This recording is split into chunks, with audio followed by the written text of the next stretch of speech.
السلام علیکم ورحمۃ اللہ وبرکاتہ۔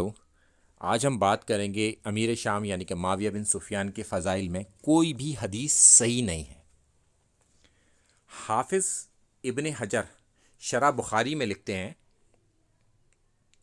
کہ معاویہ کے فضائل میں بکثرت روایت آئی ہیں، لیکن ان میں کوئی روایت ایسی نہیں ہے جو سندن یعنی کہ سند کے لحاظ سے صحیح ہو۔ سندن کوئی ٹھیک نہیں ہے ان میں سے۔ یہی اسحاق بن راہوے یعنی کہ امام بخاری اور مسلم کے استاد امام نسائی اور دوسرے محدثین کا قطعی قول ہے۔ ٹھیک ہے، اس کا ریفرنس یہ نیچے موجود ہے، آپ دیکھ لیجئے۔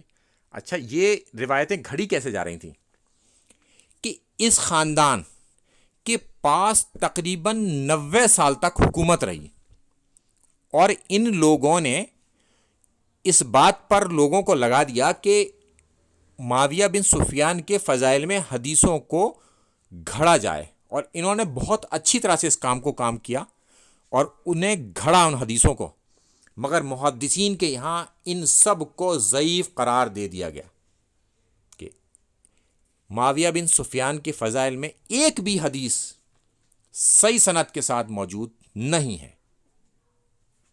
السلام علیکم ورحمۃ اللہ وبرکاتہ۔